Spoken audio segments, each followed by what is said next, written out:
അമ്മേ നാരായണ ദേവി നാരായണ ലക്ഷ്മീ നാരായണ ഭദ്രേ നാരായണ.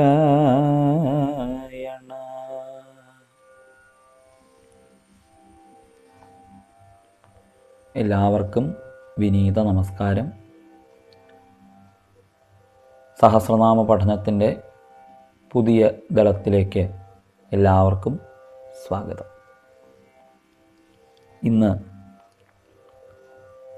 സത്യജ്ഞാനാനന്ദരൂപാ സാമരസ്യ പരായണ എന്ന ശ്ലോകഭാഗം മുതൽക്കാണ് നാം ആരംഭിക്കുന്നത്.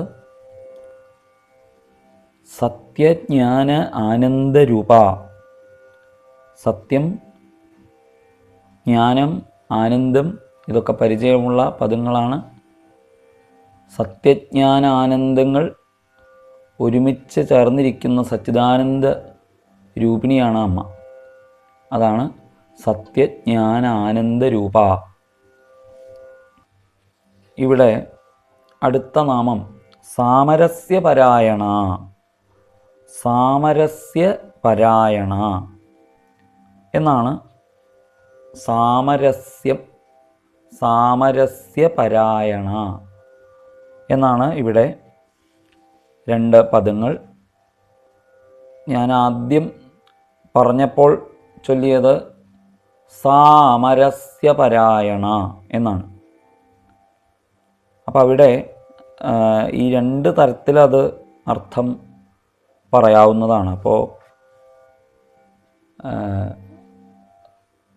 അമരസ്യ, സ അമരസ്യ സാമരസ്യ പരായണ, സാമരസ്യ പരായണ എന്ന് ചൊല്ലിയാലും സാമരസ്യ പരായണ, സാമരസ്യം എന്ന, അതായത് സമരസം, സുഖദുഃഖങ്ങളെ സമമായി കാണുന്ന അവസ്ഥയാണ് ഈ സാമരസ്യം, അല്ലെങ്കിൽ സ്ഥിതപ്രജ്ഞത്വം എന്നൊക്കെ പറയുക, സ്ഥിതപ്രജ്ഞ എന്നൊക്കെ പറയുക.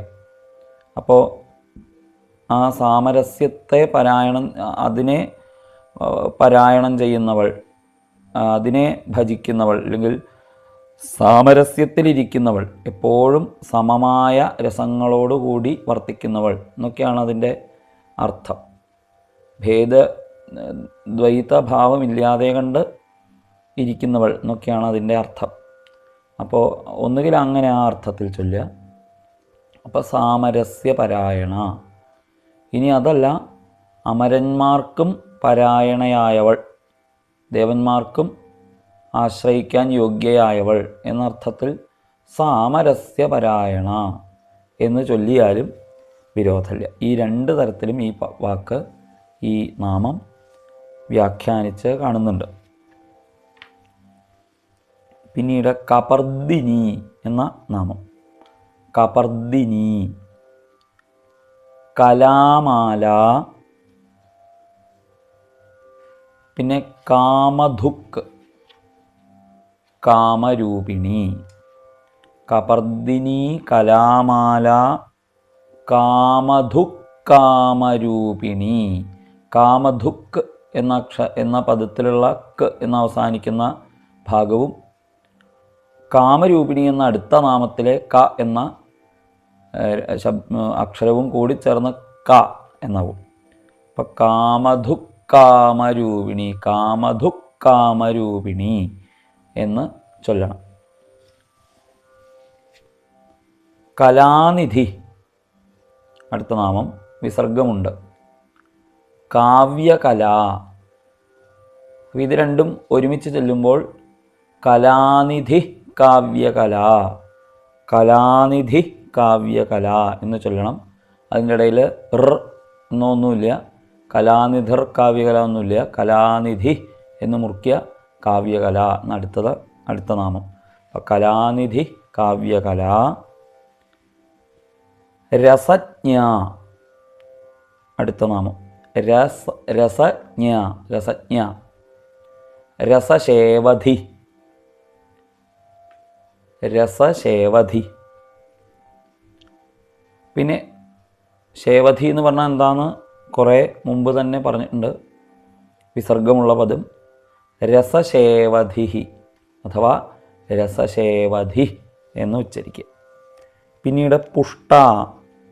പുഷ്ടയായവൾ, പോഷിപ്പിക്കപ്പെട്ടവൾ എന്നുള്ള അർത്ഥത്തിൽ പുഷ്ട.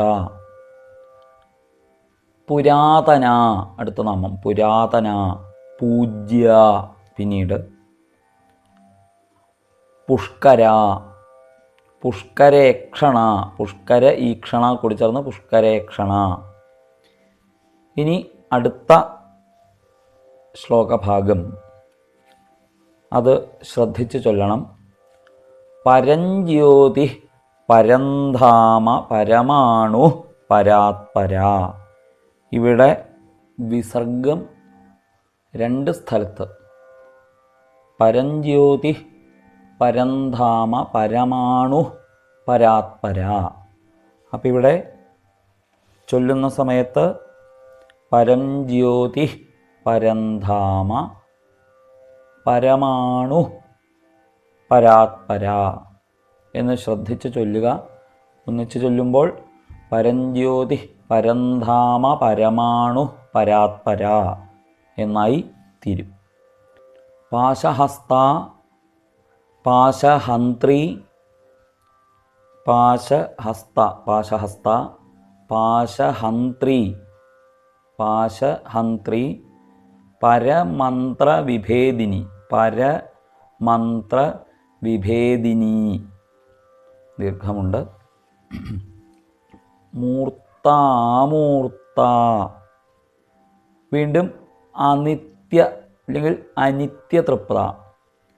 അപ്പോൾ മൂർത്താമൂർത്താനിത്യ തൃപ്ത, മൂർത്താമൂർത്താനിത്യ തൃപ്ത, മൂർത്ത അമൂർത്ത അനിത്യ തൃപ്ത. അങ്ങനെയാണ് 2 അകാരം വരുന്ന ഭാഗങ്ങൾ ശ്രദ്ധിക്കണം. മൂർത്താമൂർത്താനിത്യതൃപ്ത മുനിമാനസഹംസിക, മുനിമാനസഹംസിക, മുനിമാനസഹംസിക. സത്യവ്രത, സത്യവ്രത എല്ലാവർക്കും അറിയാം. സത്യരൂപ. പിന്നെ സർവാന്തര്യാമിനി, സതി, സർവ അന്തര്യാമിനി, സർവാന്തര്യാമിനി സതി. ബ്രഹ്മാണി. പിന്നെ ബ്രഹ്മ എന്നടുത്ത നാമം, പിന്നെ ജനനി എന്ന് പിന്നത്തെ നാമം. അപ്പോൾ ബ്രഹ്മാണി ബ്രഹ്മജനനി എന്ന് ചൊല്ലുന്ന സമയത്ത് അവിടെ 3 നാമങ്ങളുണ്ടെന്ന് മനസ്സിരുത്തുക. ബ്രഹ്മാണി ബ്രഹ്മജനനി, ബ്രഹ്മജനനി എന്നല്ല, ബ്രഹ്മ എന്നൊരു നാമവും ജനനി എന്നൊരു നാമമാണ്. അപ്പോൾ ബ്രഹ്മാണി ബ്രഹ്മജനനി ബഹുരൂപ, ബഹുരൂപ, ബഹുരൂപ. ബുധാർച്ചിത, ബുധാർച്ചിത, ബുധ അർച്ചിത, ബുധാർച്ചിത, ബുധാർച്ചിത. പ്രസവിത്രി അടുത്ത നാമം. പ്രചണ്ഡ, പിന്നെ ആജ്ഞ. അപ്പം ഇത് കൂടിച്ചേർന്ന് പ്രസവിത്രി പ്രചണ്ഡ ആജ്ഞ, പ്രസവിത്രി പ്രചണ്ഡ ആജ്ഞ. പ്രതിഷ്ഠ പ്രകടാകൃതി, പ്രതിഷ്ഠ ഇതൊക്കെ പരിചയമുള്ള വാക്കുകളാണ്. പ്രകടാകൃതി, പ്രകട ആകൃതി കൂടിച്ചേർന്ന് പ്രകടാകൃതി, പ്രകടാകൃതി എന്ന് വെച്ചാൽ അങ്ങനെ ചൊല്ലുക, പ്രകടാകൃതി എന്നാണെങ്കിൽ അങ്ങനെ.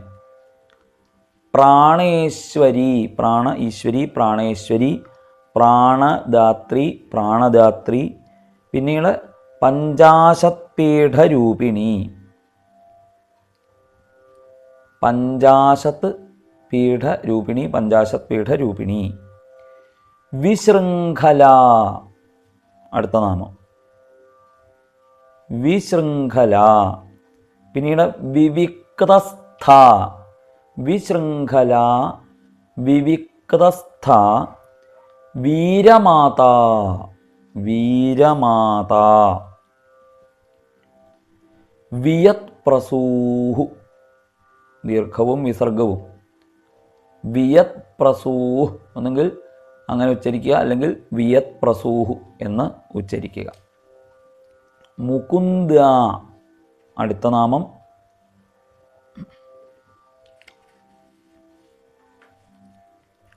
മുക്തി നിലയ എന്ന് പിന്നീട് മൂലവിഗ്രഹരൂപിണി മൂലവിഗ്രഹരൂപിണി കൂടിച്ചേർന്ന മൂലവിഗ്രഹരൂപിണി. പിന്നെ ഭാവജ്ഞ ഭാവജ്ഞ ഭവരോഗഘ്നി ഭവരോഗഘ്നി ഭവരോഗഘ്നി ഭവചക്രപ്രവർത്തിനി ഭവചക്രപ്രവർത്തിനി ഭവചക്രപ്രവർത്തിനി. പിന്നീട് ഛന്ദസാര ശാസ്ത്രസാര മന്ത്രസാര തലോദരി. അപ്പോൾ ഇവിടെ ആദ്യത്തെ നാമം ഛന്ദസാര, ഛന്ദസ്സിൻ്റെ സാരം, അതുകൊണ്ടാണ് അവിടെ ഛന്ദസാര എന്ന് പറയുന്നത്. ഛന്ദസാര എന്ന് ഉച്ചരിക്കുക.